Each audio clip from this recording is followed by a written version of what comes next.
please introduce yourself and the organization that you're representing today?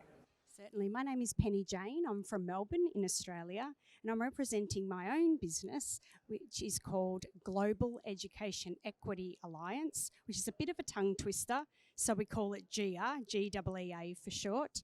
And we are working with schools and systems to provide more equitable opportunities for the students that they serve. Sounds wonderful. So, Ms. Penny, you're an honoree here at the Education 2.0 conference being held in Dubai. So tell us how it feels to receive recognition for the many accomplishments you've had so far. A little bit overwhelming, to be honest. When I received the notification, I thought they had me mixed up with someone else. The work of equity is really behind the scenes. It's deeply challenging, adaptive, cultural work, and so it surprised me that I even came up on anyone's radar to receive this award, but I'm also really honoured. I'm honoured for the people to accept it on behalf of the people who do this work with me, and for the people who have believed in me all the way from the Harvard Graduate School of Education and who have championed me on my way. So a little bit overwhelmed and extremely honoured. Thank you so much for being here. Congratulations again on being an honoree.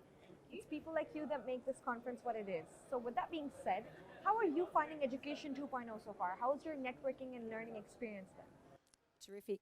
I have thoroughly enjoyed meeting people from all walks of life and from right across the globe. And I don't know if it's because of where I live, being Australia, or kind of at the bottom of the earth, but it has been such a privilege and an honour to meet people from various countries. But we are all brought together by that same quest, or that same desire to improve education systems for the students that we serve. And so it's been a brilliant experience in terms of networking and making just invaluable contacts with others who have the same mission as myself across the world.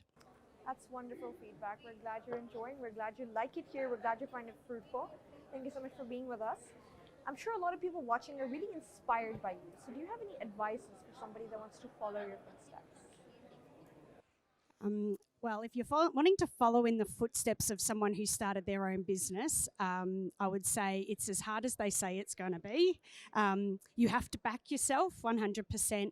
But I think it's also invaluable for you to have a team of cheerleaders who are standing on the sidelines cheering you on each and every day, because the highs are really, really high and the lows are very, very low. And so please don't go out on a venture like this without having a solid support network and a group of people who believe in you and your capacity to pull off what sometimes you think is the absolute impossible. So yeah, definitely take the risk, take the plunge, but it won't happen straight away, and make sure you have people who will cheer you on.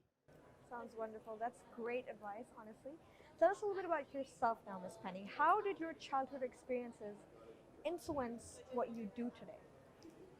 So I first realised that the world was not an equitable place when I was relocated with my family from a very middle-class suburb in Melbourne in Australia, and we went to a really, really rural village in Papua New Guinea, and we were there as Australian volunteers on a plantation that had been left for the last 10 years after the Papua New Guinea independence, and so it had been left derelict in that time. And so not only were the machines out of order, but people's health and academic outcomes were as well. And it didn't take me very long to realise that my friends didn't go to school, and I thought it was a great idea that maybe I should not have to go to school at 2, but I really wrestled with the understanding why I had to go to school as a white 7-year-old girl, and why my friends didn't have to go to school even though they were the same age as me. And so that left a profound influence on me, as did the life chances of the people in the village, whether male or female, predominantly female. You didn't go to school, so you stayed in the village, you got married, you had children, you looked after your family, and if you were lucky to survive childbirth for many of my friends. You live till an older age, but certainly not the age that we would expect in Western culture. And so I always, when I came home, I always remembered my three friends. And I always wondered at various points throughout my life where they would be. And so I decided very early on that I was going to be a teacher, and in typical Penny style, I was going to be the best teacher I could be, and I worked very, very hard at it.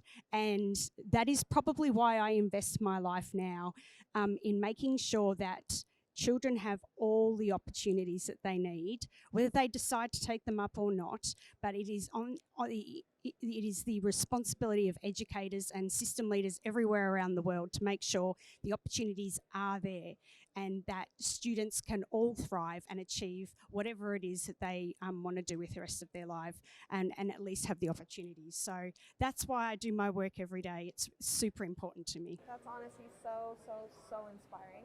You mentioned your entire journey. How do you think that you make an impact now? Yeah, I'm all about impact. If people saw my panel interview this morning, we had to share about 3 words about teacher empowerment, and my 3 words were know your impact. And I think if educators must not go to work and must not come home without being able to say, what has my impact been? And so I have been partnering with the Harvard Graduate School of Education now for a number of years. I've worked very, very hard to get them to understand that outside of their campus in Cambridge, in Boston, that there is a whole world of educators who would love to learn from them but can't afford to go. And so eventually, after many years of begging, they agreed to come to Australia in 2019. And so that is now an annual offering.